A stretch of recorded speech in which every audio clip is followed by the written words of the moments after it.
I told myself I was only there for 1 hour. Smile, clap, disappear. Then the groom lifted the microphone and thanked me for saving his company. My sister's face glitched like a perfect filter cracking in real life. In that room full of wealthy donors, I was not the runaway anymore. I was the reason half the guests stopped drinking and started whispering. The secret my family buried for 11 years was about to crawl out right in front of the altar.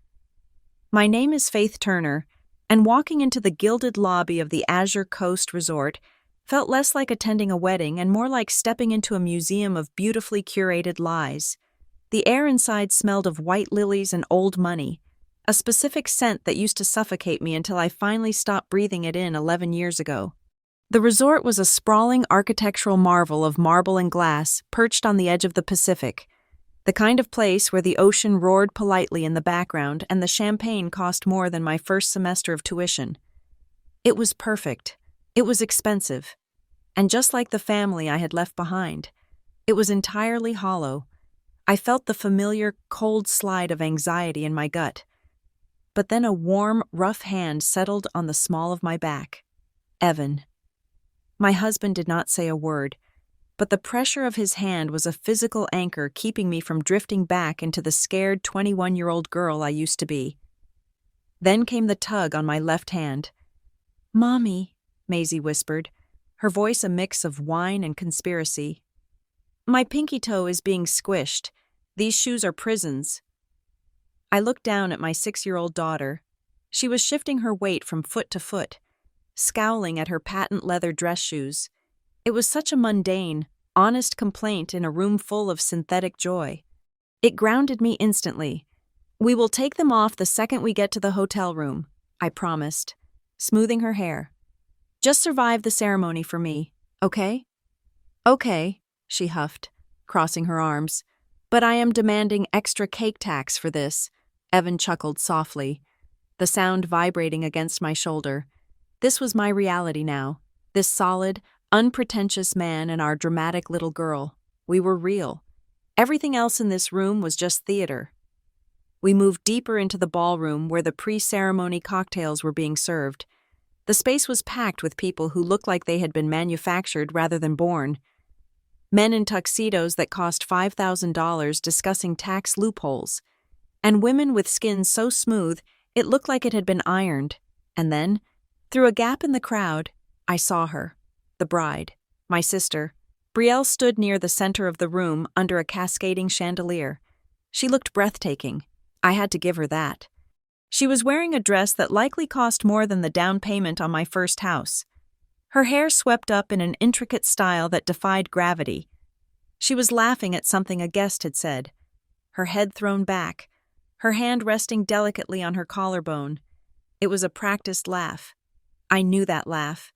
It was the one she used when she was terrified but needed to be adored. My body reacted before my brain could catch up. The air left my lungs.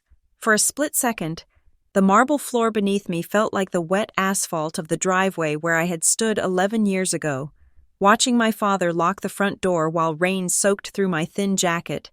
The rejection was not a memory. It was a physical blow that still lived in my marrow. Then Brielle turned. Her gaze swept across the room, skimming over faces she barely knew, until it landed on me. The reaction was instantaneous. Her camera-ready smile did not just fade, it malfunctioned. It froze on her face for exactly 1 second, a glitch in the programming, before her eyes widened in genuine, unadulterated shock. The color drained from her cheeks so fast I thought she might faint. It was brief, barely a heartbeat. But in a room where appearances were currency, that 1 second of vulnerability was a bankruptcy filing. She had not thought I would come. She had sent the invitation as a dare, or maybe a formality to clear her conscience, never expecting the exile to actually return to the kingdom. Before Brielle could step forward, the wall appeared. My parents did not walk toward me. They materialized. One moment the path to my sister was clear, and the next, my mother and father were standing directly in front of us, blocking our view of the bride. They were a human barricade draped in designer silk and hostility. "Faith," my mother said. Her voice was low, a hiss that barely traveled 2 inches from her lips. She looked older, her face tighter, but her eyes were the same hard stones I remembered. "What are you doing here?" "I received an invitation," I said, my voice surprisingly steady. I reached into my clutch and pulled out the thick, cream-colored envelope. "Standard mail. Did you think it got lost?" "You are not welcome here," my father gritted out, stepping closer to intimidate me. He was used to being the tallest man in the room, the loudest voice in the boardroom. He used to loom over me like a skyscraper. Now, looking at him, I realized he was just an aging man in a rented suit. "We do not want a scene. Faith, leave, now." "I am not here to make a scene," I replied calmly. "I am here to watch my sister get married, same as everyone else." "You have no right," my mother started, her hand reaching out to grab my arm. "Mr. Pierce?" The voice came from our left. My mother's hand snapped back to her side, as if she had been burned. We all turned to see a group of 3 men standing there, holding tumblers of scotch. They were not looking at my parents. They were looking at Evan. "It is Evan Pierce, isn't it?" the man in the center asked, stepping forward with an eager smile. "I thought I recognized you. I am a huge admirer of your work on the structural integrity algorithms for the Coastal Bridge project. I am with the architecture firm that handled the bid." Evan smiled, the easy, charming smile that always disarmed people. "Good to meet you. Yes, that was a beast of a project. This is my wife, Faith." The dynamic shifted instantly. My parents were trapped. They could not scream at us. They could not call security. And they certainly could not drag us out while a prominent guest was treating my husband like a celebrity. They were forced to stand there, rigid smiles plastered on their faces, while the men shook Evan's hand and nodded politely at me. "So lovely to have the family together," my mother lied through her teeth, her hand gripping my father's arm so hard her knuckles were white.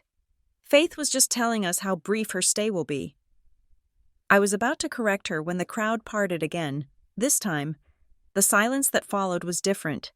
It was not the hush of tension. It was the hush of respect. The groom was walking toward us.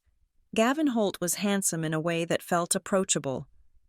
Unlike the statuesque perfection of my family, he had kind eyes and a nervous energy that he was trying hard to suppress. I expected him to be angry. I expected Brielle to have poisoned him against me, to have told him the same lies my parents told everyone, that I was unstable, jealous, a thief. Instead, Gavin walked straight past my parents. He did not look at them. He stopped directly in front of me. "Faith," he said, breathing out the word as if he had been holding it in. My father stepped in, trying to regain control. "Gavin, son, we were just explaining to Faith that the seating arrangements are tight, and—" Gavin ignored him. He extended a hand toward me, not as a formality, but with a firmness that suggested he needed to know I was real. "I am so glad you came," Gavin said, shaking my hand. His grip was warm, solid. "I honestly wasn't sure you would." "I almost didn't," I admitted, meeting his eyes. There was something in them I did not expect. Relief? No, desperation. Gavin turned slightly, not to face my parents, but to address the group of businessmen who were still hovering nearby. Listening, he raised his voice just enough to carry over the ambient jazz music.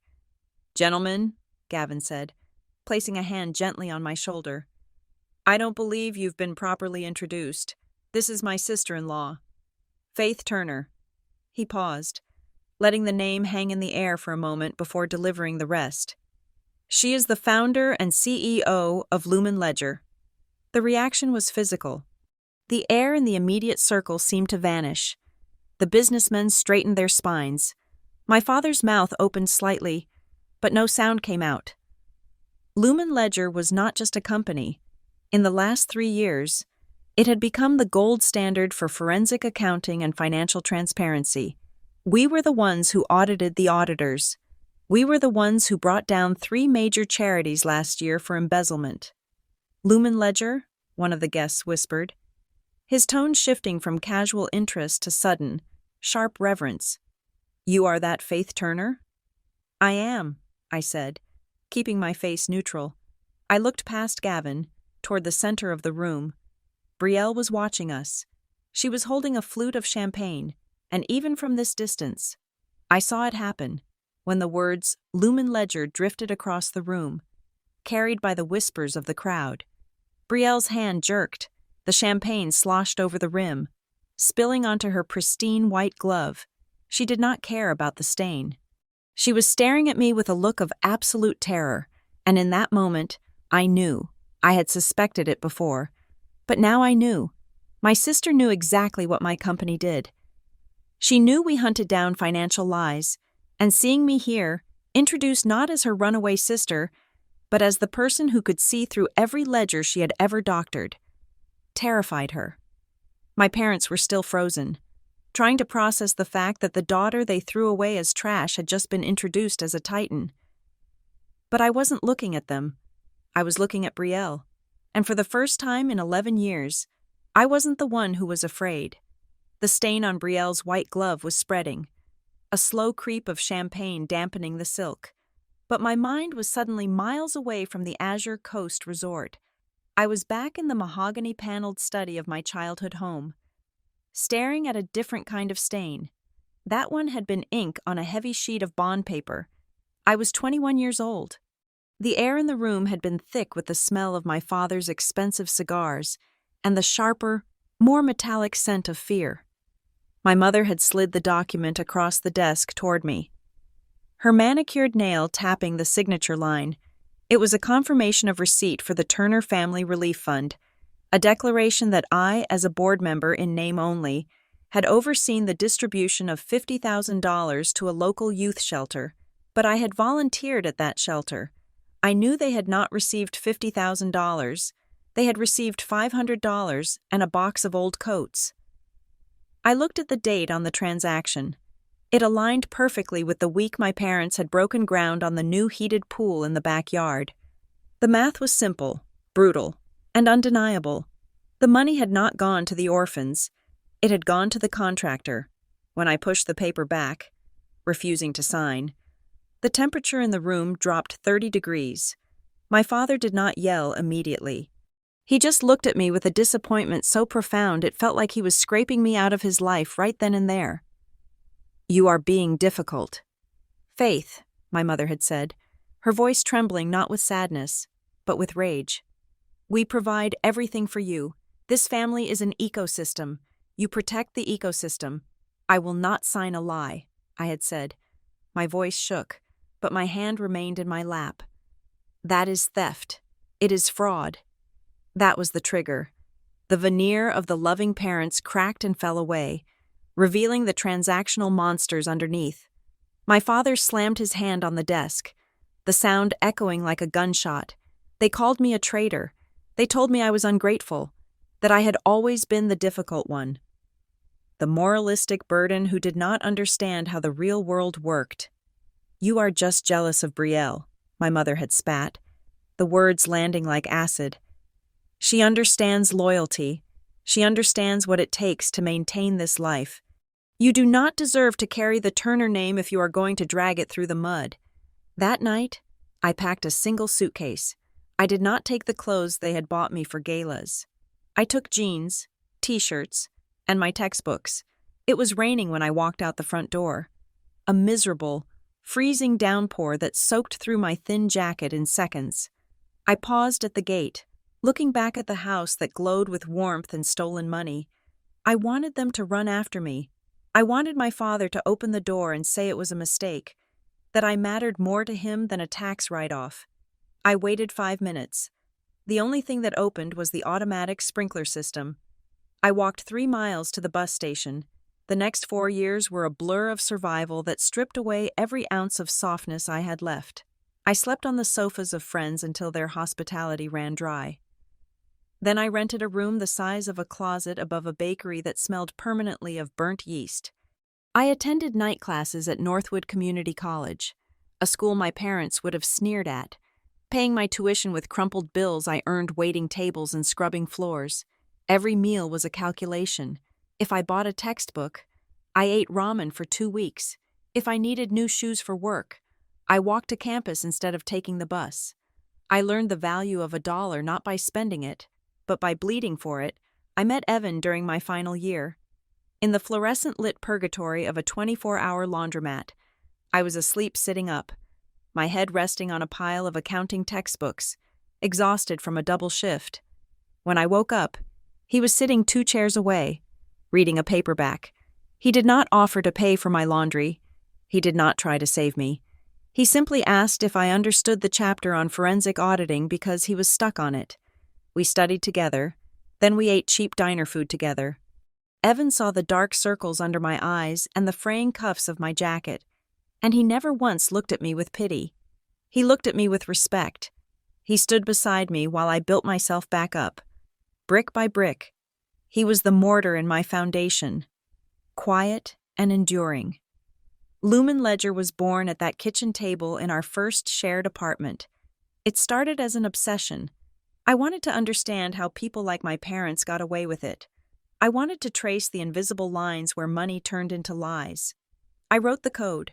Evan built the architecture, and we designed a system that could sniff out discrepancies in nonprofit reporting like a bloodhound. We did not build it to get rich.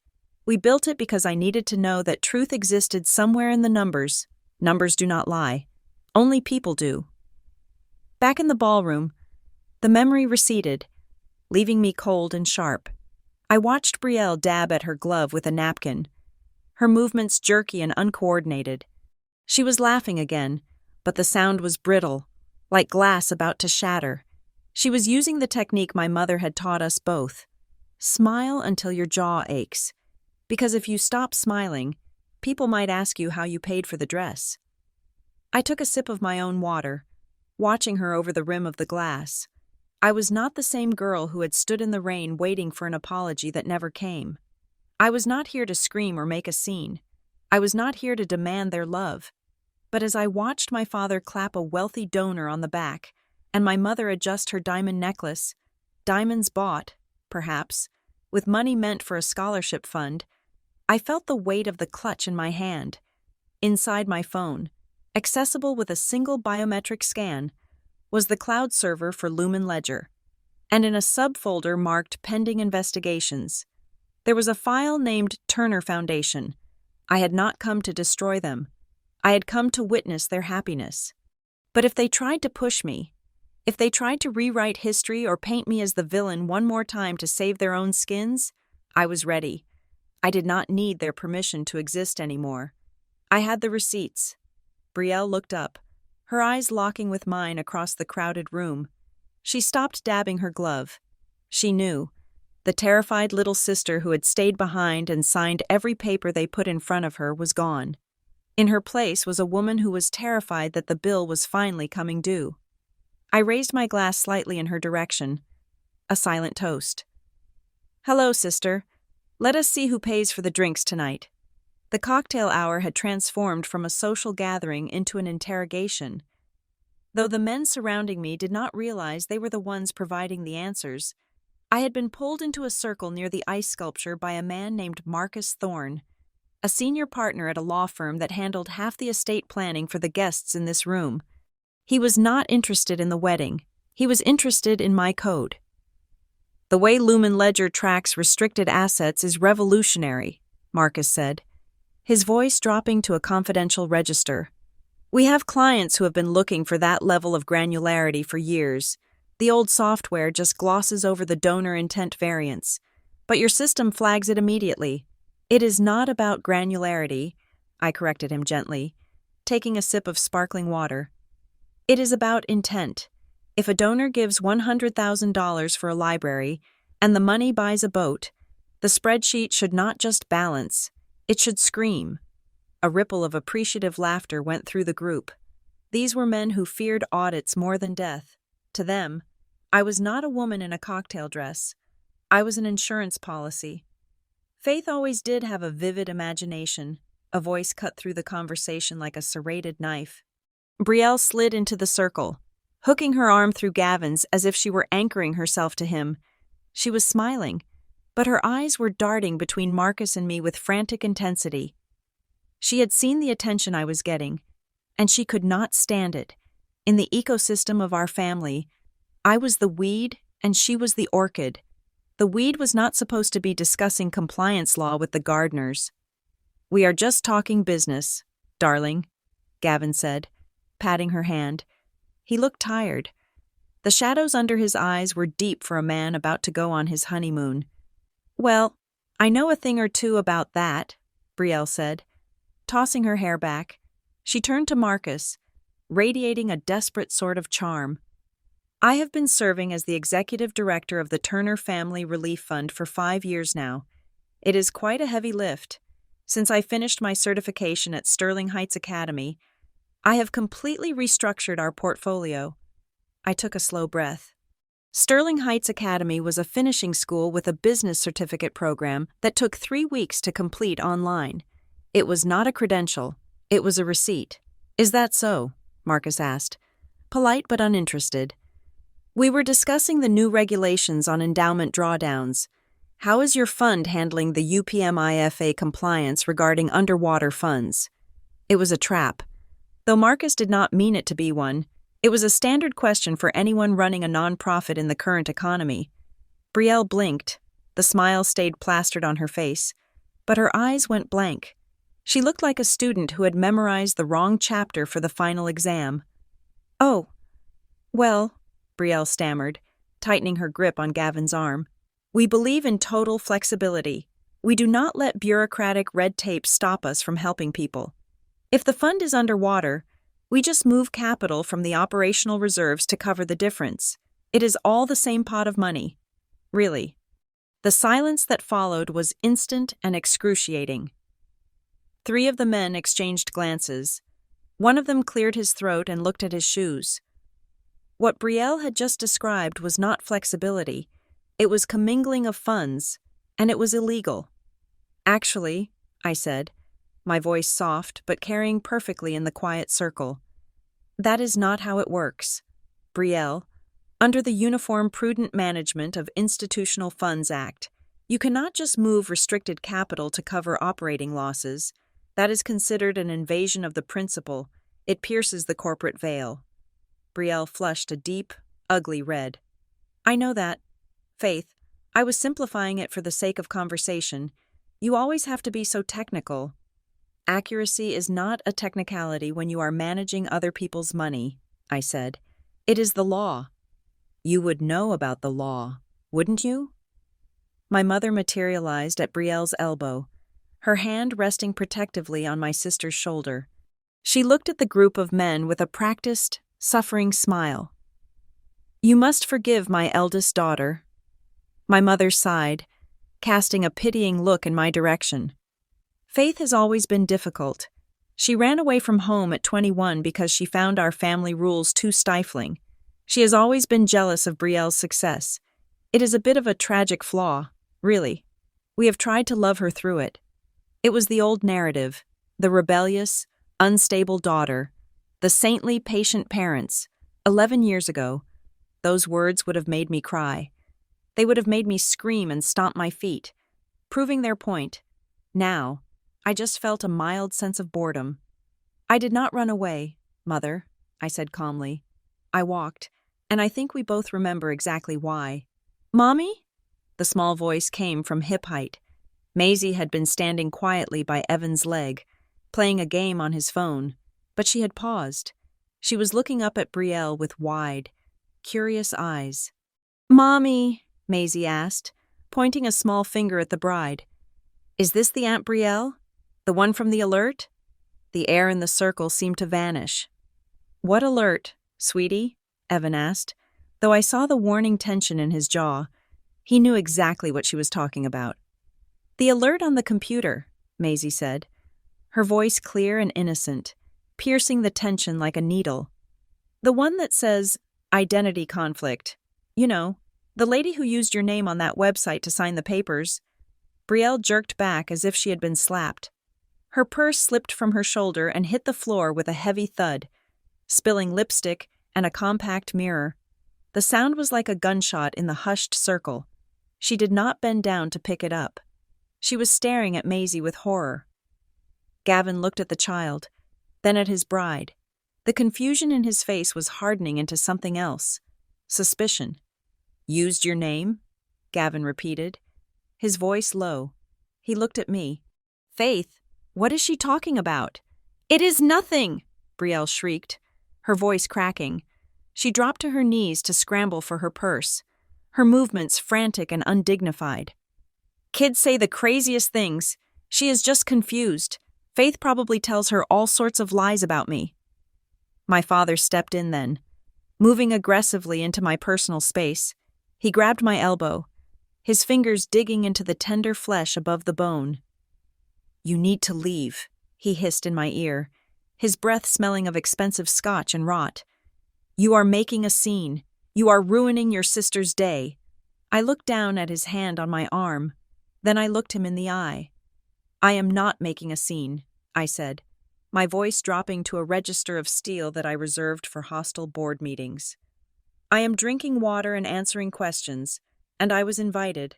I will leave when I am ready, or when the groom asks me to, not you." I pulled my arm away. A sharp, clean movement. My father stumbled back a step, shocked that his physical intimidation no longer worked. He looked around, ready to call for security. But then he stopped. He saw what I had been seeing for the last 10 minutes. The circle of men around us had not dispersed. They were watching, but they were not watching with the amused detachment of wedding guests. Marcus Thorne was looking at Brielle with narrowed eyes. Another man, whom I recognized as a forensic auditor from a rival firm, was typing something into his phone while looking at my father. These were not just friends of the groom. They were the people who kept the financial world spinning, and they were looking at the Turner family not as a pillar of the community, but as a liability.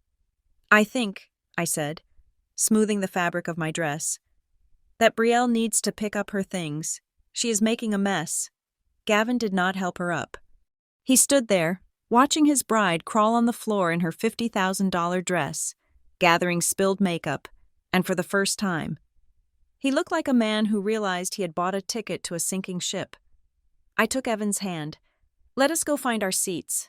I think the show is just starting." As we walked away, leaving my parents and sister in the wreckage of their own social clumsiness, I glanced back one last time. A man in a gray suit, who had been standing on the periphery the entire time, caught my eye. He did not smile. He gave me a barely perceptible nod. I did not know him, but I knew that look. It was the look of a hunter who just realized the prey is injured. My family thought this was a wedding, but as I walked toward the reception hall, I realized it was something else entirely. It was a crime scene, and the investigators were already ordering drinks. The reception hall was a masterpiece of orchestrated excess.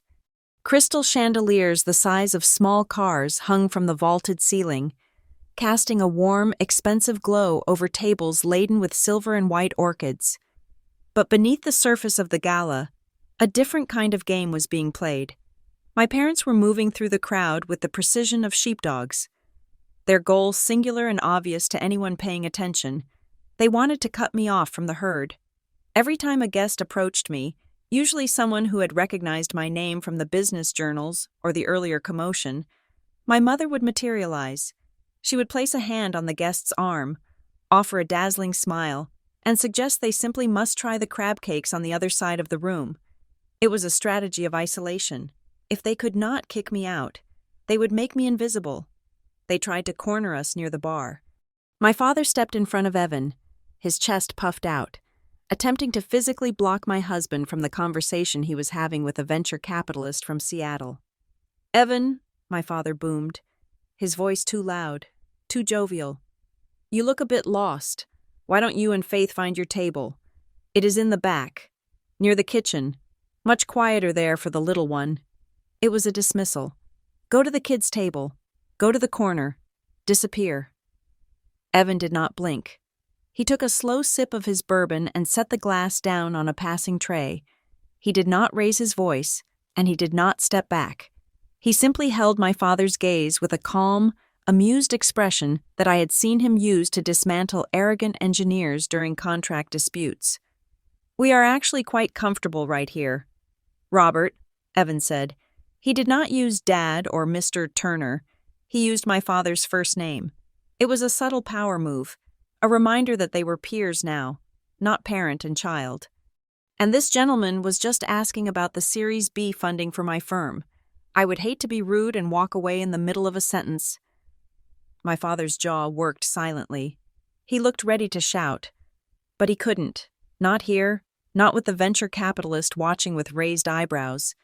The old tactic of screaming until he won did not work on men who commanded their own boardrooms. "Fine," my father snapped, turning his back on us. "Just keep it down." As he stormed off, I felt a sharp tug on my elbow. It was not gentle. "I need you," Brielle hissed. She did not wait for an answer. She gripped my arm with surprising strength, her nails digging into my skin through the silk of my sleeve. "Now!" She dragged me away from the crowd, moving with a frantic energy that she tried to disguise as sisterly affection. We bypassed the main corridor and slipped into the bridal suite, a cavernous room filled with mirrors, discarded tissue paper, and the lingering scent of heavy perfume. Brielle slammed the door and twisted the lock. The click echoed in the sudden silence. She spun around, her heavy wedding dress swishing around her like a storm cloud. The terrified look she had worn in the lobby was gone, replaced by a cold, calculating anger. "Why are you here?" she demanded. "Did you come to destroy me? Is that it? You waited 11 years just to ruin the one day that is supposed to be mine?" I walked over to a vanity table and picked up a silver hairbrush. Turning it over in my hands, I needed to keep my hands busy to keep them from shaking.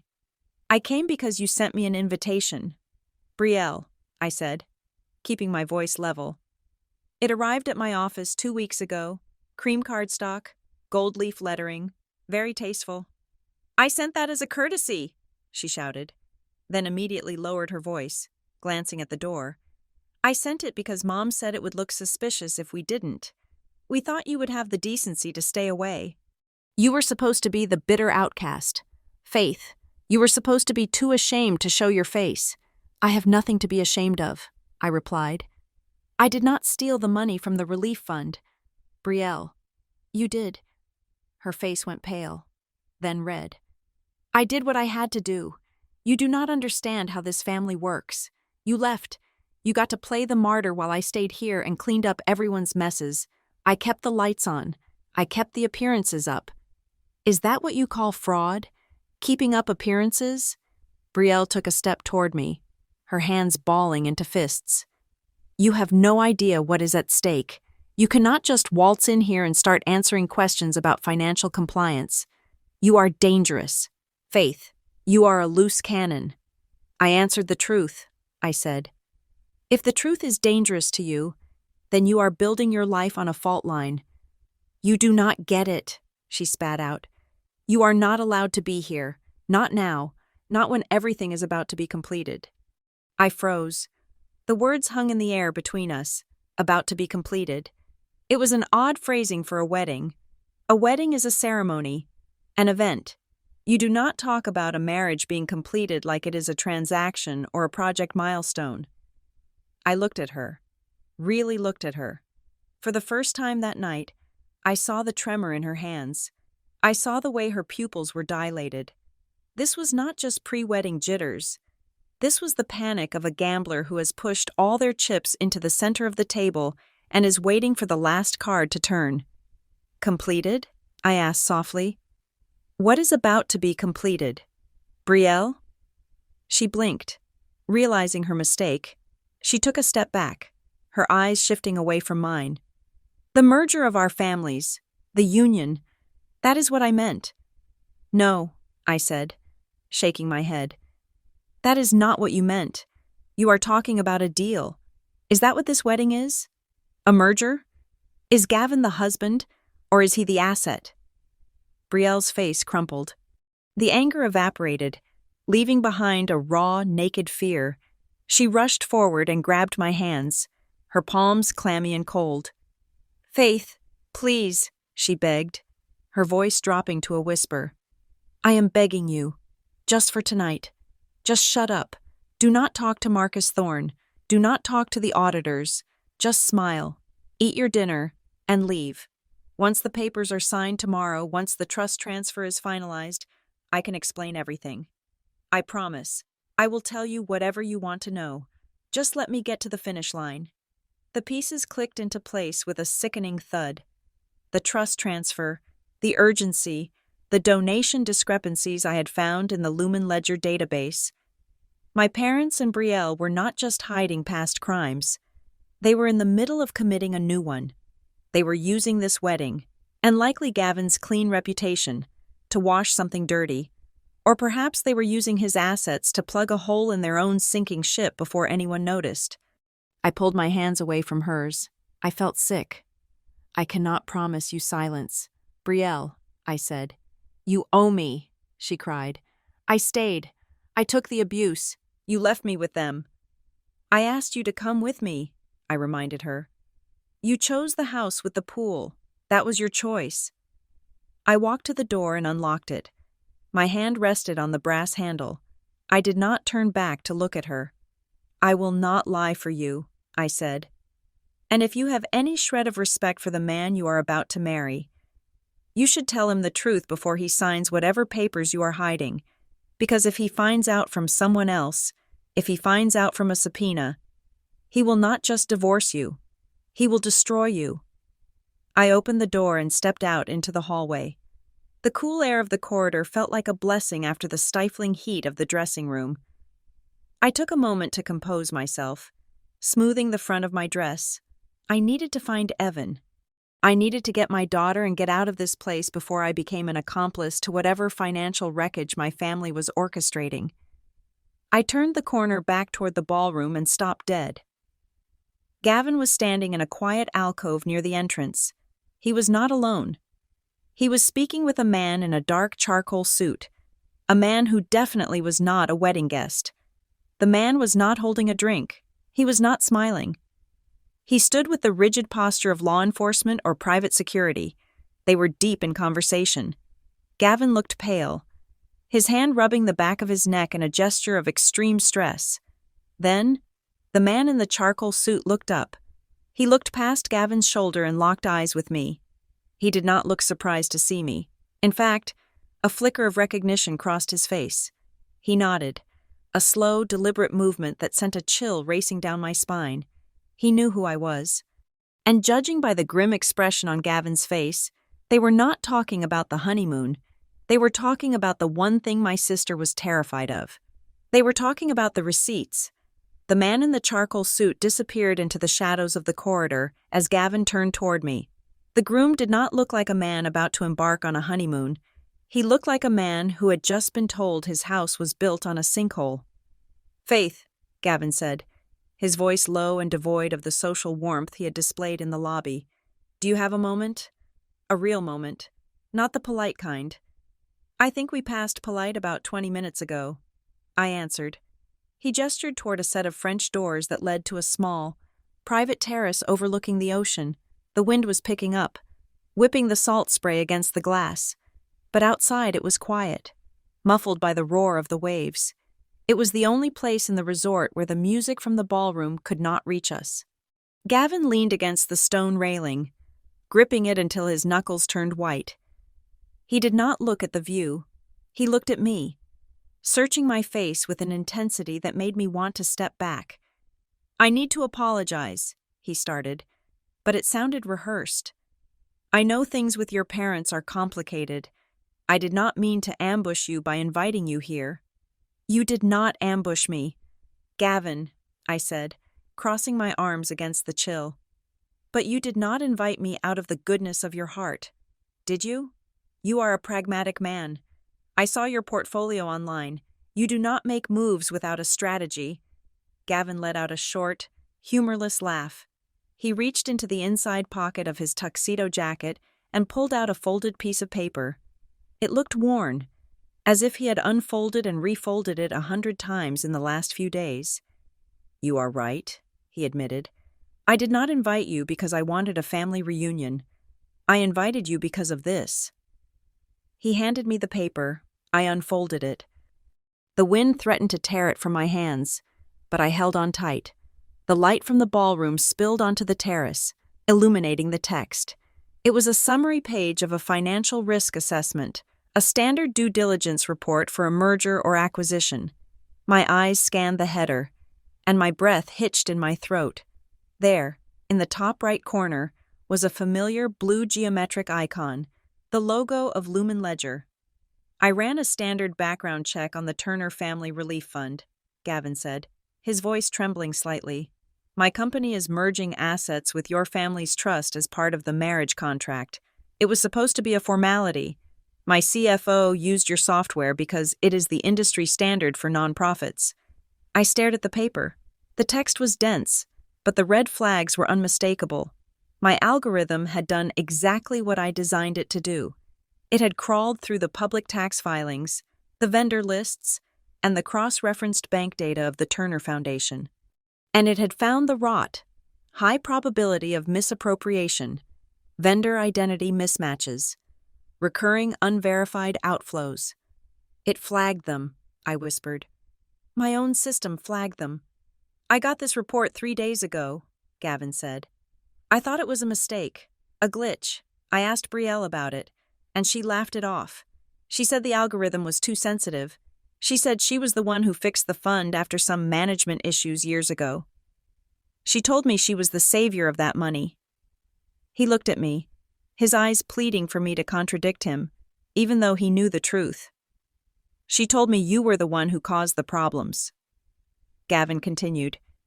She said you were reckless with the accounts, that you dropped out of college because you couldn't handle the pressure of the ethics board, that she had to step in and clean up your mess.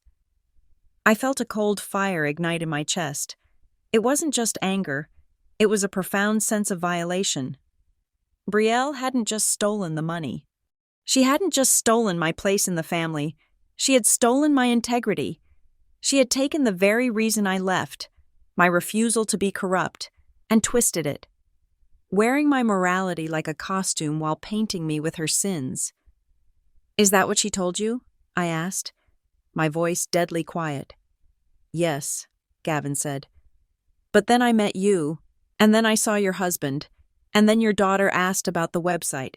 He paused, looking down at the paper in my hand. And now I am standing here with the woman who built the software that says my fiancé is a fraud. I handed the paper back to him. I did not drop out because I was weak. Gavin, I left because Father asked me to sign a verification for $50,000 that never went to charity. I refused. Brielle signed it. That was the cleanup she did. She erased the crime by participating in it. Gavin closed his eyes. He looked physically ill. It is not just the money, he murmured. If this gets out, if the Turner Fund is actually a shell for embezzlement, and I merge my assets with it, you become an accessory, I finished for him. Your company, your reputation, the board will remove you before the ink is dry. She lied about everything, Gavin said, opening his eyes. They were wet. She told me she went to Wharton. I found out yesterday she never even applied. She told me she built the donor network. I found out the donor list is mostly shell companies owned by your father's friends. She is mirroring, I said. It is what she does. She sees what you value. Success, integrity, philanthropy, and she becomes a mirror. But there is nothing behind the glass. Gavin, it is just empty space. What did she take from you? Gavin asked suddenly. Besides the reputation? I looked through the glass doors at the ballroom. Brielle was back in the center of the room, dancing with our father. She looked radiant, her head thrown back in laughter, the perfect picture of a blushing bride. She looked so happy, and it was all bought with money that should have fed hungry children. She took my history, I said. She took the nights I spent studying. She took the volunteer hours I worked. She took my reasons for leaving and made them her reasons for staying. She cannibalized my life to build a persona that would appeal to a man like you. Gavin gripped the railing again. I can't go through with the signing tomorrow, but if I call it off now tonight with all these people, that is your choice, I said. But you should know one thing. The man you were talking to in the hallway, the one in the gray suit? Gavin stiffened. You saw him? I did. And I know you know he is not a guest. He is an investigator, isn't he? Or a regulator? Gavin nodded slowly. He is from the State Attorney General's office. He approached me privately. He said they are opening an inquiry. He wanted to know if I had legally commingled funds yet. And? I told him not yet, Gavin said, but he is watching. He is waiting for me to make a move. Then you are standing on a precipice, I said. You can jump with her, or you can step back, but you cannot save her. Gavin, the math doesn't work. The ledger doesn't balance. I stepped away from the railing. The wind was making me shiver, but the cold inside me was deeper. I am going back to my husband, I said. I suggest you decide which side of the line you want to be on when the audit hits. I walked back through the French doors. The warmth of the ballroom hitting me like a physical wall. The music was loud, a cheerful pop song that felt grotesque against the conversation I just had. I made my way through the crowd, finding Evan and Maisie at our table. Evan looked up, saw the expression on my face, and immediately reached for my hand. He didn't ask. He knew. I sat down and looked across the room. Brielle had finished dancing. She was standing by the cake, a towering confection of white fondant and sugar flowers. She was beaming, raising a glass to toast a group of admirers. She looked invincible. She looked like a queen, but I knew better. I had seen the report. I had seen the look in her fiancé's eyes. She wasn't a queen. She was a ghost, and the sun was about to come up. The morning after the wedding did not bring a hangover, but it brought something far more headache-inducing. I was sitting in the hotel suite, the ocean view now just a backdrop to the glow of my laptop screen. When the notification pinged, it was a red flag alert from the Lumen Ledger legal team. The subject line was 3 words that make any CEO sit up straight. Urgent. Subpoena compliance. I opened the secure email. The request had come in at 6 a.m. from the Federal Charity Oversight Board. They were not asking for a chat. They were demanding immediate access to server logs regarding a specific client, the Turner Family Relief Fund. My heart hammered against my ribs. I had expected Gavin to pull out of the deal. I had expected a quiet annulment or a messy breakup. I had not expected the federal government to move this fast. I scrolled down the email. They were specifically requesting data on my user history. They wanted to know if Faith Turner, had authorized transactions between the years of 2014 and 2016. I sat back, the cold leather of the chair biting into my skin. 2014. That was the year I left. That was the year I was sleeping on a futon in a basement, eating instant noodles and trying to figure out how to pay for a semester of community college. I certainly was not authorizing wire transfers for a multi-million-dollar charity. I logged into the admin console of Lumen Ledger. I had recused myself from the Turner account years ago to avoid conflicts of interest, but as the primary architect of the system, I could still see the metadata flow. I pulled up the transaction history for the Turner Fund.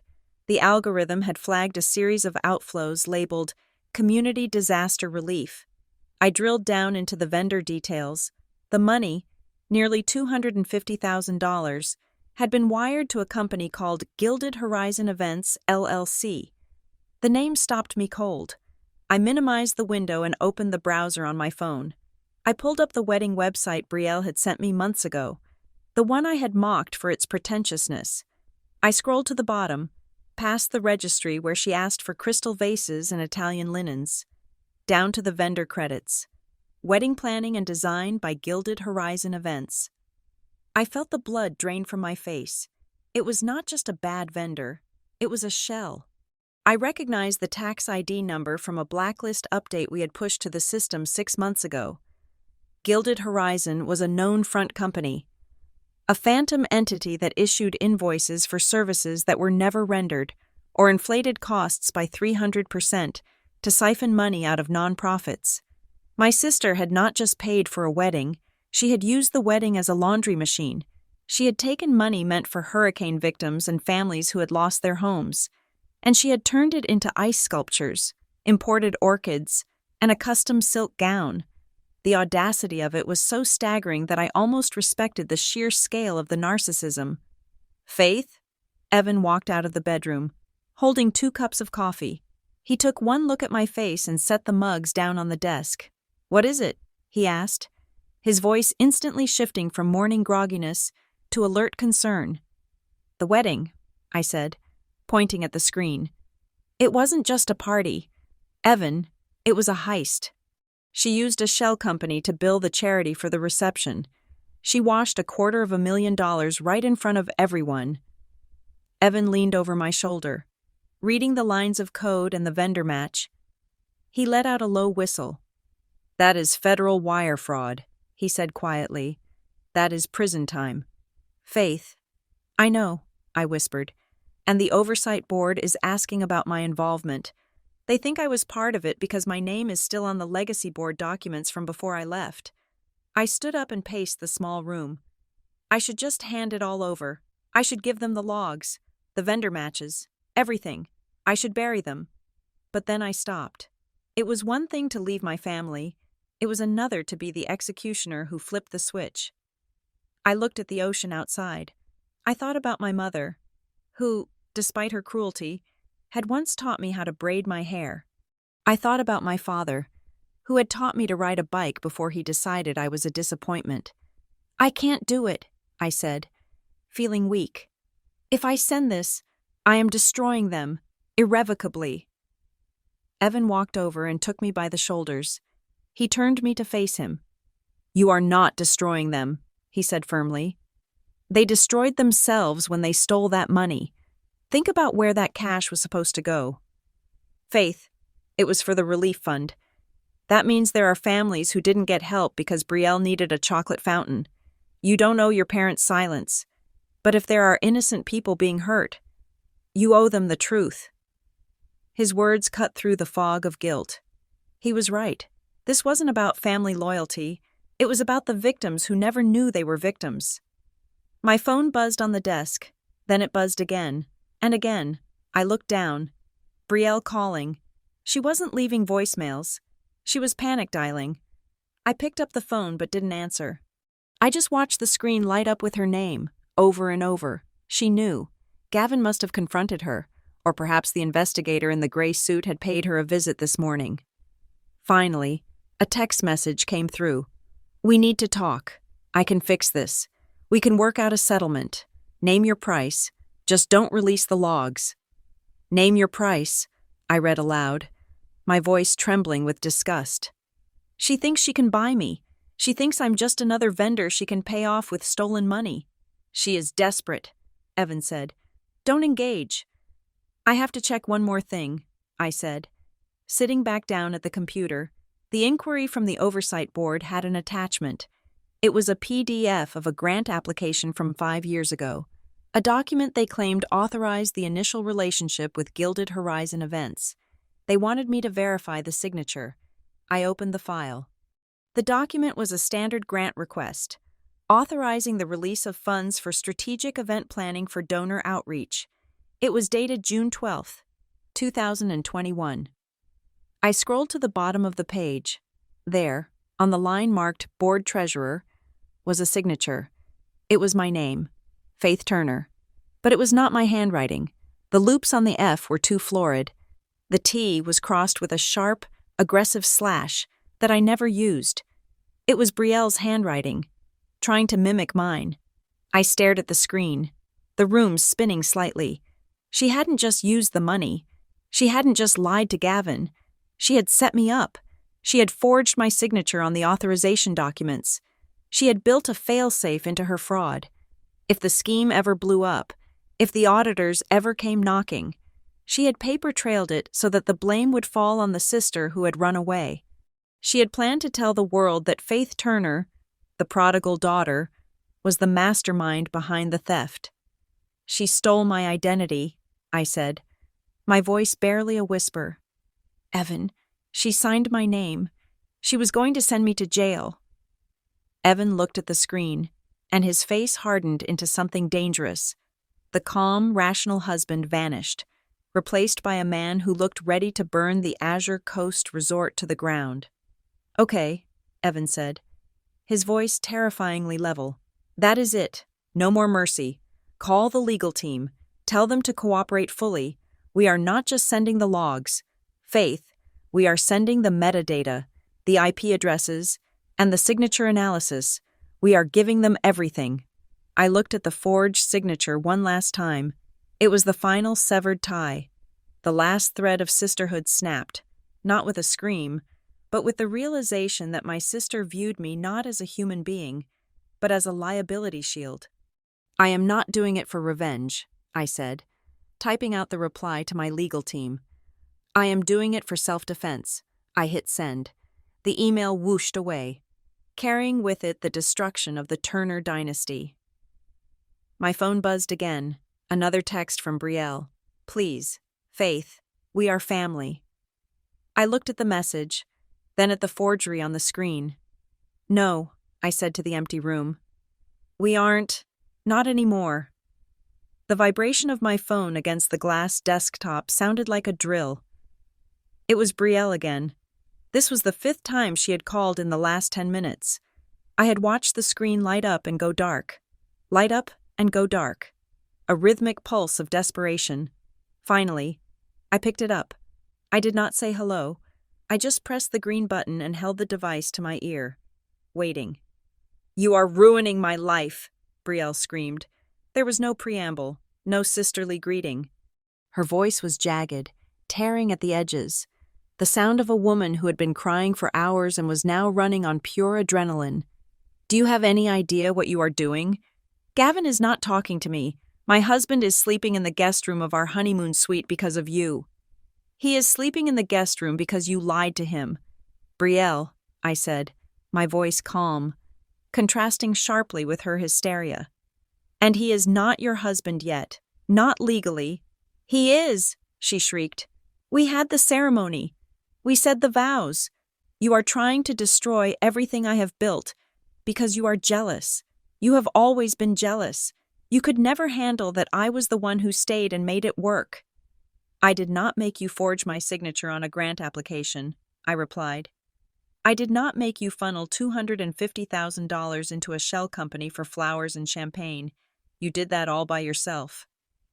There was a sudden, chilling silence on the other end. Then, Brielle's voice dropped. The hysteria vanished, replaced by a cold, venomous tone that sounded exactly like our mother. If you release those logs, she said, enunciating every word, I will destroy you. I will go to every reporter in the city. I will tell them that Lumen Ledger was built on seed money you stole from the family vault before you ran away. I will tell them you are the one who embezzled the funds years ago and we covered it up to protect you. I will paint you as a thief. Faith, and with Dad's connections, they will print it. I felt a muscle in my jaw jump. It was a bluff. Of course, they had no proof because it never happened. But in the world of high finance, an accusation was almost as damaging as a conviction. She was threatening to burn down my company to save her reputation. You would perjure yourself to hurt me? I asked. I will do whatever it takes to survive, she hissed. Meet me, now, in the lobby. We need to settle this. No, I said. I do not negotiate with terrorists. Brielle, even related ones. I hung up. My hands were shaking, not from fear, but from rage. I set the phone down and looked at Evan. He was standing by the window, watching the ocean, but his posture was rigid. He had heard every word.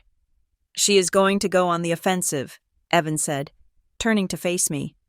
She knows she cannot win on the facts, so she is going to try to win on the narrative. He was right, within the hour. I started receiving text messages from old acquaintances, people I hadn't spoken to in a decade. Faith, I just heard about your breakdown. Is everything okay? Your mom is so worried about you. Maybe you should go home.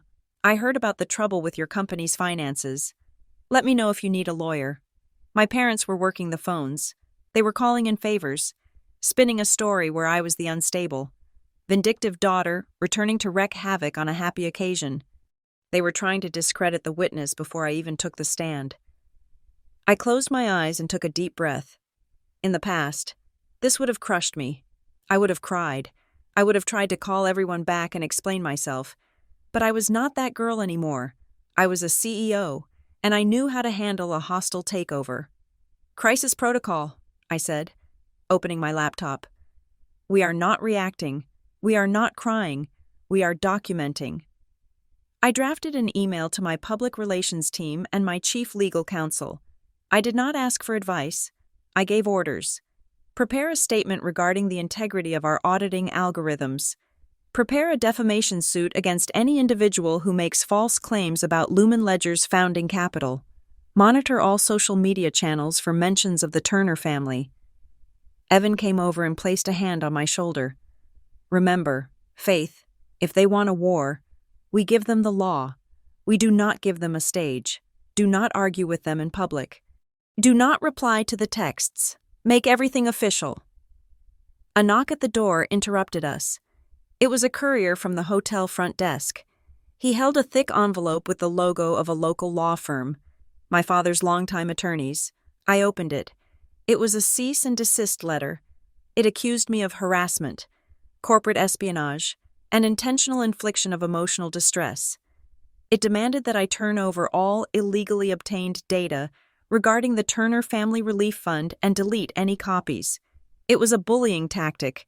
It was designed to scare me into silence. They are accusing me of harassment for auditing a charity that I am legally listed as a board member of, I said, tossing the letter onto the desk.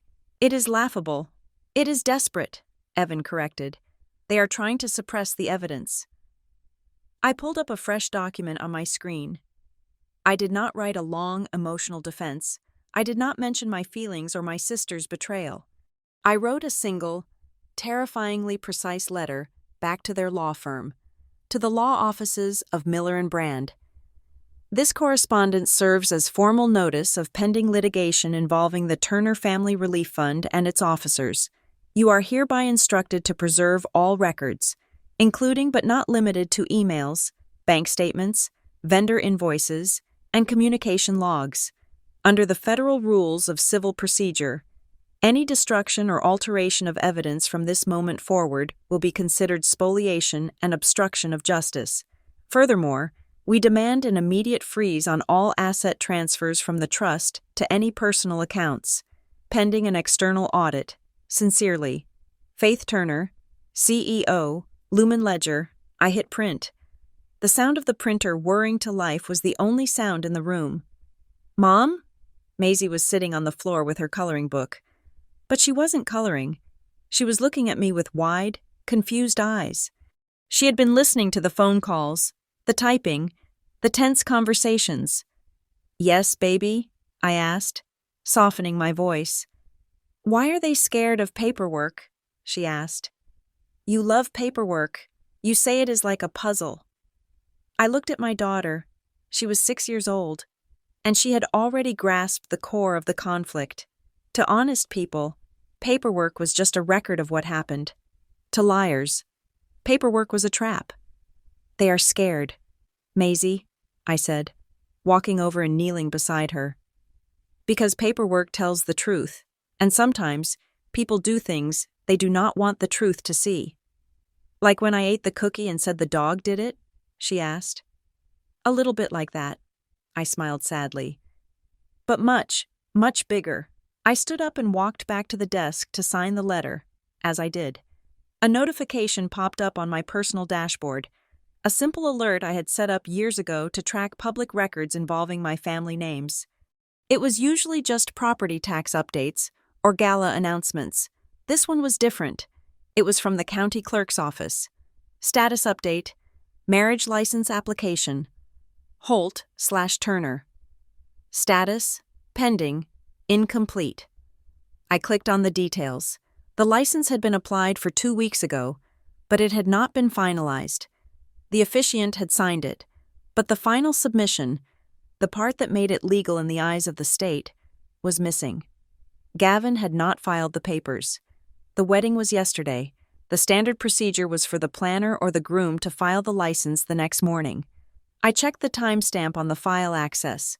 Someone had logged into the portal to check the status at 8 o'clock this morning. That someone had to be Gavin. He was stalling. He was holding the marriage hostage. My parents and Brielle were downstairs, screaming at lawyers and threatening my company, thinking they were fighting a war on one front. They thought if they could just silence me, everything would go back to normal. They did not realize the ground had already shifted beneath their feet. Gavin wasn't sleeping in the guest room because he was angry. He was sleeping in the guest room because he was waiting. He was waiting to see if his wife was a criminal before he legally bound his assets to hers. "Evan," I said, turning the screen toward him, "look at this." He scanned the county clerk record. A slow, grim smile spread across his face. "He knows," Evan said. "He hasn't signed off. He is keeping a door open. He is preparing a lane for retreat," I said. "Brielle thinks she is fighting me for her reputation. She doesn't realize she is already fighting for her marriage, and she is losing." I sealed the envelope containing my preservation letter. I felt a strange sense of calm settle over me. The emotional turbulence of the morning was gone, replaced by the cold clarity of the endgame. "I am going to deliver this to the front desk," I said, "and then I am going to order room service. I think I finally have my appetite back." My family wanted to play a game of reputation. They wanted to use threats and lies, but I had played this game for a living for 11 years. I knew something they didn't. You don't win by shouting the loudest. You win by having the better documentation, and I had boxes of it. I sat across from Agent Vance in a small, sterile conference room on the second floor of the resort. The air conditioning was humming too loudly, a mechanical drone that filled the silence between us. On the table lay a silver flash drive. It contained 11 years of archived emails, internal memos from the Turner Family Relief Fund, and the operational protocols I had written myself before I was 21. It felt less like a meeting and more like an autopsy. We were dissecting the corpse of my family's reputation, organ by organ. "I have reviewed the preliminary data you sent via your legal team," Agent Vance said. He did not smile. He was a man made of gray suits and hard facts. The kind of person who found joy only in balanced equations. "The pattern is distinct, Mrs. Pierce, and the timeline is telling." He slid a printed graph across the table. It showed the fund's operational expenses. For years, the line was flat, consistent. Then, in the fall of 2014, the line spiked. It became erratic, jagged, like the heartbeat of someone in cardiac arrest. "October 2014, Vance said, tapping the paper. "Do you know what happened in this specific fiscal quarter?" I stared at the date. I did not need to consult a calendar. "That was the month I left," I said, my voice flat. "That was the month they removed me from the signatory list." "Precisely," Vance said. "The irregularities begin exactly 3 weeks after your departure. The first fraudulent invoice from Gilded Horizon Events was processed on November 1st, 2014. A cold sensation spread through my chest, heavier than the grief I had felt yesterday. I had always believed my parents kicked me out because I was rebellious, because I was an embarrassment to their social standing. But looking at the numbers, I realized the truth was far more clinical. I was not just a disappointment, I was a compliance issue.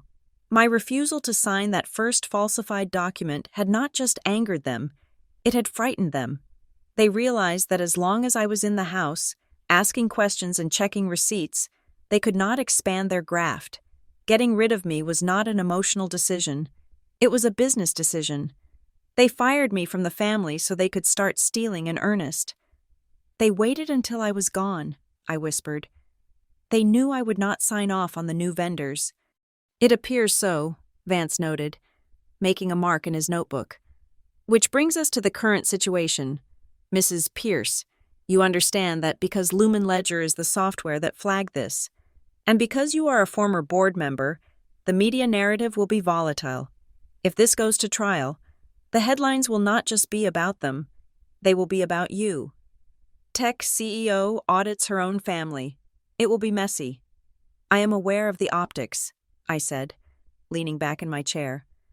"My company is built on transparency. If I hide this because it is inconvenient for my last name, I am no better than them." "Are you willing to testify?" he asked. Not just hand over documents, but take the stand?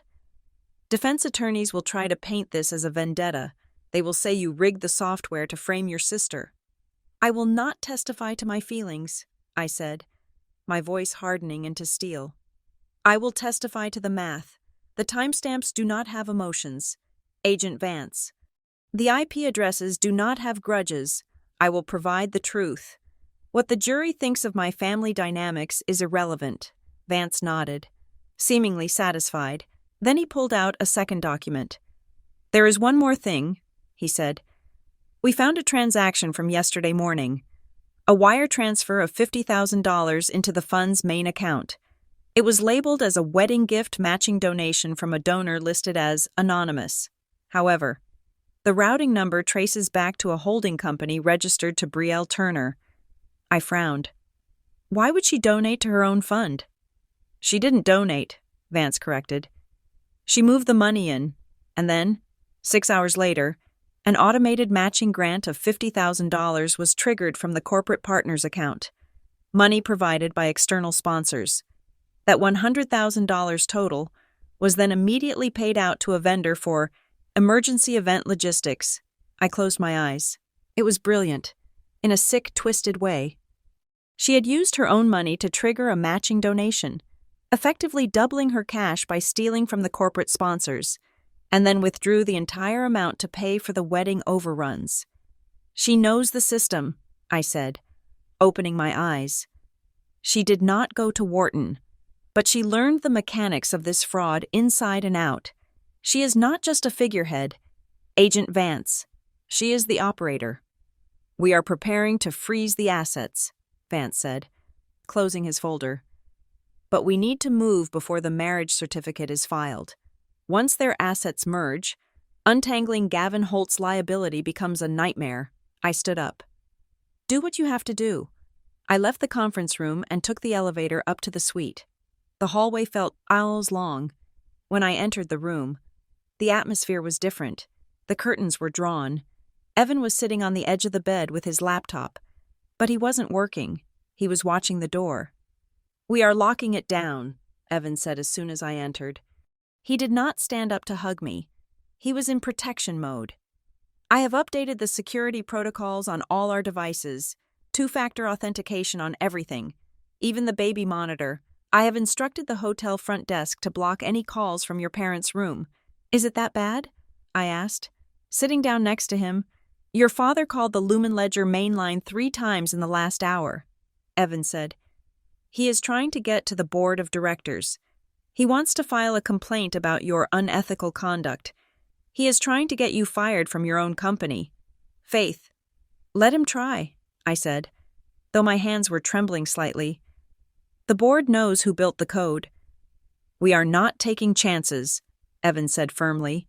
From now on, you do not speak to them. You do not text them. If they approach you in the hallway, you walk away. Everything goes through the lawyers. If they want to communicate, they can send a subpoena. My phone buzzed on the nightstand. I looked at it warily. Evan reached for it first, checking the screen. His expression softened, then turned into something complicated, pity, mixed with grim satisfaction. It is not your parents, Evan said, handing me the phone. I looked at the screen. It was a text message from Gavin. I need to see you. Please, I am in the lobby bar. I think I just married the wrong person. I stared at the words. Yesterday, I might have felt a thrill of vindication. See? I told you so. But today, looking at the gray text bubble, I just felt a heavy, exhausted sadness. Gavin was a good man who had fallen in love with a mirage. He had married a reflection, and now the glass was breaking.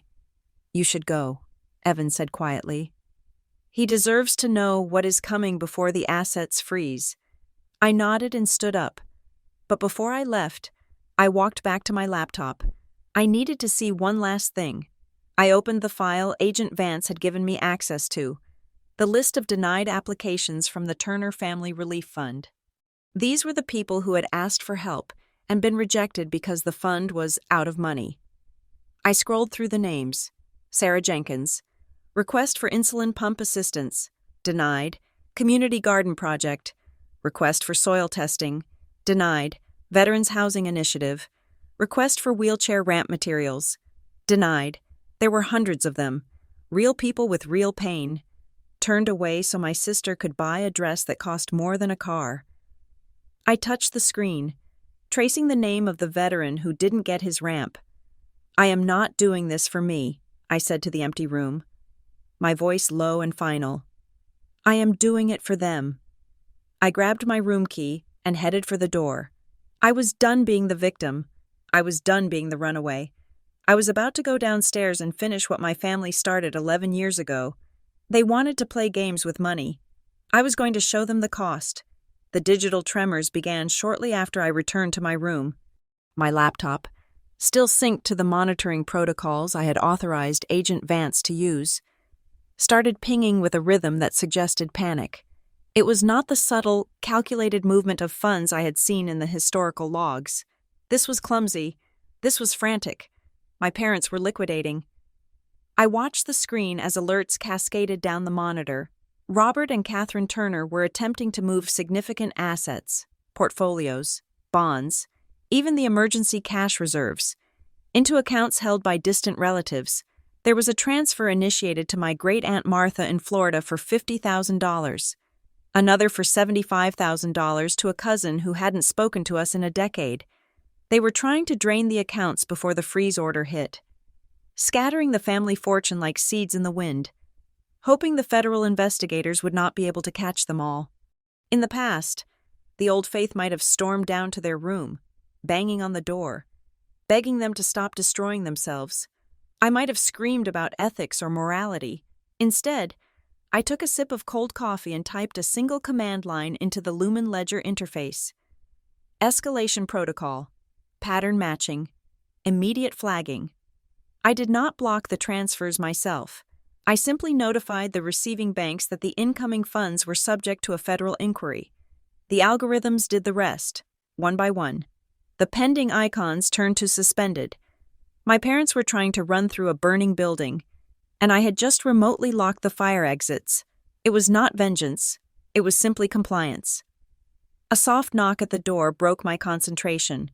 It was not the rhythmic, confident knock of room service. It was hesitant. I opened the door to find Brielle. She looked wrecked. The immaculate bride from yesterday was gone. In her place was a woman wearing a hoodie that cost $600, but looked like she had slept in it. Her eyes were red-rimmed, devoid of makeup, and her hands were shaking. "Can I come in?" she asked, her voice cracking. "Please, no lawyers, just sisters." I stepped back, allowing her entrance. She walked into the suite, her eyes darting around as if looking for hidden cameras. She stopped near the desk, refusing to sit, vibrating with nervous energy. "I can fix this," Brielle said, rushing the words out. "I have my own accounts, Faith, private ones that Mom and Dad do not know about. I have saved about $400,000 over the last 5 years. It is yours, all of it." I looked at her, feeling a profound wave of exhaustion. "You think I want your money, Brielle?" "It is not a bribe," she pleaded, wringing her hands. "It is a settlement. Just delay the release of the logs. Give me a week. Give me 3 days. Just enough time to get Gavin to sign the marriage license and get us out of the country for the honeymoon. Once we are in Europe, I can handle the fallout. I just need to get clear of the blast zone." "You are asking me to help you trap a man into a fraudulent marriage," I said. "You want to bind Gavin to you legally before he finds out you are a criminal." "I love him," Brielle cried out, tears spilling over. "I do love him, Faith. That part is real. If you loved him, you would not be trying to make him an accessory to a felony," I countered. Brielle slumped against the wall, sliding down until she was crouching on the floor. It was a mirror image of the night I left, except this time, she was the one on the ground. "I did not know how to stop," she whispered, burying her face in her hands. "It started so small, just one invoice to cover a party. Mom said it was fine. She said the fund was our money anyway, that the donors expected us to live a certain way to represent the brand. I only did what they taught me. Faith, I followed the rules they set. The sentence hung in the air, heavy and suffocating. I only did what they taught me. It was the most honest thing she had said in 11 years. She was a product of the ecosystem I had escaped. I had run away and hardened in the cold reality of the world. She had stayed in the warmth of their corruption and rotted from the inside out. So tell me, I asked softly, crouching down to look her in the eye, if you were just following orders, who started it? Who told you to forge my signature? Brielle opened her mouth, then closed it. Her eyes darted to the door, then back to me. The fear of our parents was still stronger than her fear of the law. Even now, facing prison, she could not give them up. She remained silent. That is what I thought, I said, standing up. You are still protecting them, and that is why I cannot help you. Brielle left 5 minutes later, defeated and empty-handed. As the door clicked shut, I felt a vibration in my pocket. It was Gavin, Terrace. Now, I found him standing exactly where we had spoken the night before. But the weather had turned. The sky was gray, heavy with impending rain. Gavin was staring at the ocean, a glass of scotch in his hand despite the early hour. I know about the transfers, Gavin said without turning around. My private banker called me. Your parents tried to route $50,000 through a joint account they thought I had already set up for Brielle. They tried to use me as a mule. Faith. I stopped it, I said, stepping up beside him. The transfers were flagged. Gavin turned to look at me. He looked aged, lines of stress etched deep around his mouth. I have a confession to make. I think we are past secrets, I said. I did not just invite you here to make peace, Gavin admitted, his voice rough. I invited you because I had a suspicion. For months, things did not add up. Brielle's stories had holes. The finances were opaque. When I saw your name on the old board documents, I looked you up. I saw who you were. I saw Lumen Ledger. He took a sip of the scotch, grimacing as it went down. I thought if I brought you back, it would force the truth out, he continued. I thought your presence would stress test the system. I wanted to see if they would crack. You used me as bait, I stated.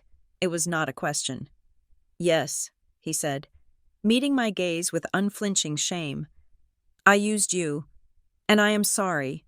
I thought I would uncover a small lie, maybe some debt. I never imagined this. I never imagined I was marrying into a crime syndicate. You wanted the truth, I said. Now you have it. The question is, what are you going to do with it? The brunch is in an hour, Gavin said, looking toward the ballroom. 300 guests, the biggest donors in the state. Your parents are going to give speeches about legacy and honor, and the oversight board is going to serve the warrants, I said. I just got the notification. They are not waiting for Monday. They are executing the freeze order today, at noon. Right in the middle of the toast. Gavin let out a long, shaky breath. It is going to be a massacre.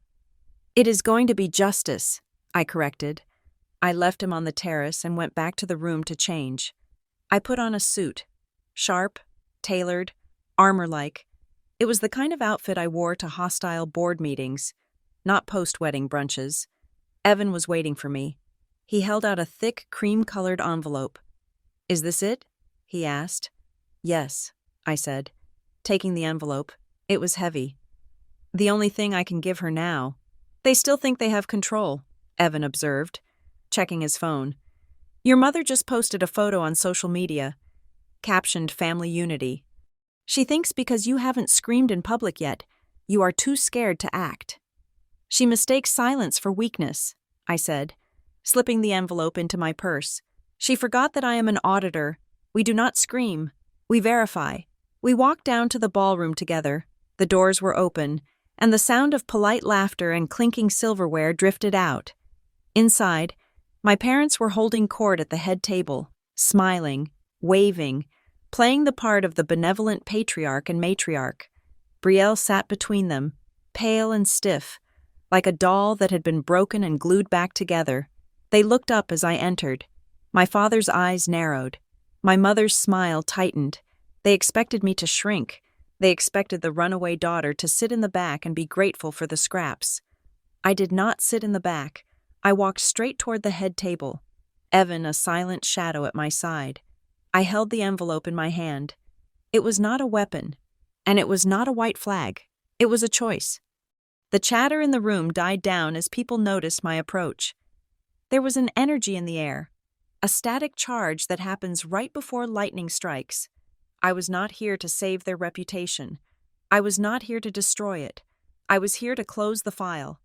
And as I reached the edge of the stage, I saw Agent Vance step through the service doors in the back, followed by 4 officers. The trap was not set by me. It was set by the truth. I was just the one who was about to spring it. The post-wedding brunch was held in the solarium, a glass-walled enclosure that let the gray morning light filter in, casting long shadows over the tables of smoked salmon and artisanal pastries. My parents stood at the podium, flanked by towering floral arrangements that cost more than most people earned in 6 months. They looked impeccable. My father was holding a mimosa. His chest puffed out as he spoke about community pillars and the sacred duty of giving back. They were putting on the performance of their lives. They believed that if they just kept smiling, if they just kept talking about virtue, the reality of their theft would simply evaporate. They thought they were untouchable because they were Turners. I sat at a table near the back with Evan and Maisie. I wasn't eating. I was watching the clock. It was 11:55. "And now," the event coordinator announced, her voice chirpy and oblivious to the tension in the room, "we have a surprise addition to the program. We are so honored to have the bride's sister and a titan in the world of financial transparency. Here with us, please welcome Faith Turner to say a few words." The silence that fell over the room was absolute. My mother froze. Her hand gripped the podium so hard her knuckles turned white. Brielle, seated at the head table, looked like she had stopped breathing. She stared at me with wide, terrified eyes, shaking her head slightly. A silent plea. "Don't." I stood up. The scraping of my chair against the floor sounded like a gunshot. I walked to the stage. I did not look at my parents. I did not look at my sister. I looked at the crowd, the donors, the partners, the people whose money had been siphoned off for a decade. I took the microphone. It felt heavy in my hand. "Thank you," I said, my voice steady, projecting to the back of the room without a tremor. My father speaks often about legacy. He speaks about the importance of family. But in my line of work, we have a different word for it. I paused. The room was so quiet, I could hear the ocean crashing outside. "We call it accountability," I continued. "True charity is not about how much you say you give. It is about where the money actually goes. It is about transparency. And today, I am here to ensure that the Turner Family Relief Fund finally lives up to that standard."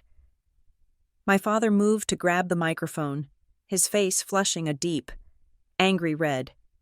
"That is enough. Faith, sit down." But he was too late.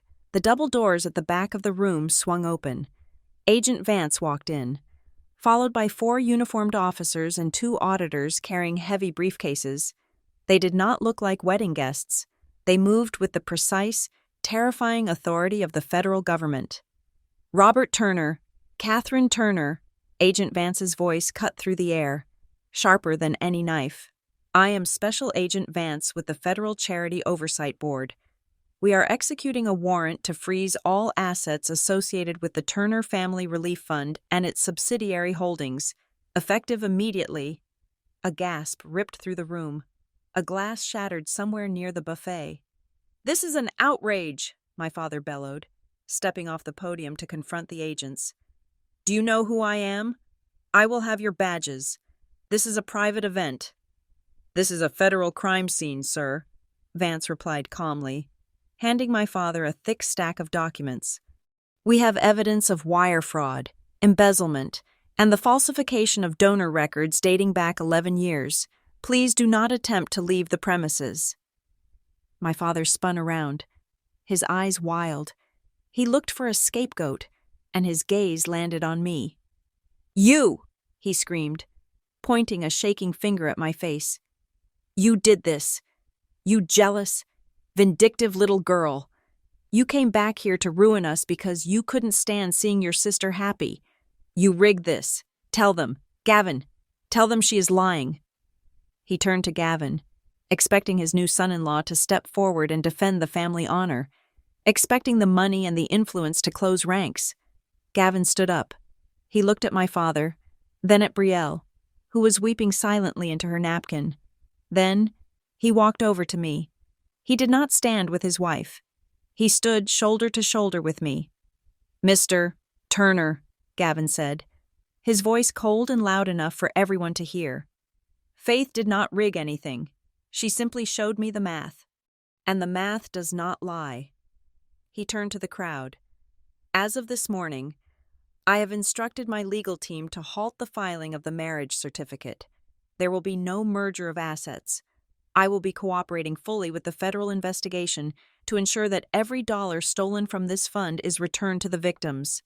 Brielle let out a sob that sounded like something breaking. Gavin, no, please, we are married. Not legally, Gavin said, looking at her with a sadness that was final. And certainly not morally. The room erupted into chaos. Donors were shouting, demanding answers. My mother collapsed into a chair, fanning herself frantically. My father was being questioned by 2 officers. Brielle sat alone in the middle of the storm, the princess of a kingdom that had just turned to ash. I walked over to her. She looked up at me, her mascara running down her face in dark, ugly streaks. You won, she whispered, her voice filled with bitterness. Are you happy now? You destroyed us. You won. I looked at her, and I felt nothing. No triumph, no joy, just a deep, abiding fatigue. No, Brielle, I said softly. I did not win. The veterans who didn't get their housing lost, the children who didn't get their scholarships lost. They are the ones who paid for your dress. I just stopped you from swiping their credit card again. I reached into my purse and pulled out the cream-colored envelope. I placed it on the table in front of her. What is this? She asked, wiping her nose. A lawsuit? It is a job offer, I said. She blinked, confused. What? It is an entry-level internship at Lumen Ledger, I explained. Minimum wage. You will work in the data entry department. You will spend 8 hours a day auditing receipts and tracking discrepancies. You will learn how hard it is to account for every single penny. You want me to work for you? She asked, incredulous. I want you to learn the value of the truth, I said. If you take it, you start Monday. No special treatment, no family privileges. And if you lie, even once, you are fired. It is the only way you will ever build a life that doesn't collapse the moment someone checks the books. I didn't wait for her answer. I turned and walked away. I found Evan and Maisie by the door. Evan took my hand, squeezing it tight. Maisie looked up at me, holding her coloring book. Are we going home now, Mommy? She asked. Yes, baby, I said, lifting her into my arms. We are going home. We walked out of the solarium, leaving the shouting behind us. I walked through the lobby of the Azure Coast Resort, past the spot where I had stood 11 years ago in the rain. The air outside was fresh, smelling of salt and rain. I didn't look back. There was nothing there for me anymore. No anger, no regret, just the past, shrinking in the rearview mirror as we drove away. I didn't come back to be recognized. I didn't come back to be loved. I came back to end a lie. And for the first time in my life, the ledger was finally balanced. Thank you so much for listening to this story. I would love to know where you are tuning in from. So please leave a comment down below and share your thoughts on Faith's decision. If you enjoyed this story, please subscribe to the Lily Revenge Stories channel, like this video, and hit the notification bell so more people can hear this story. See you in the next one.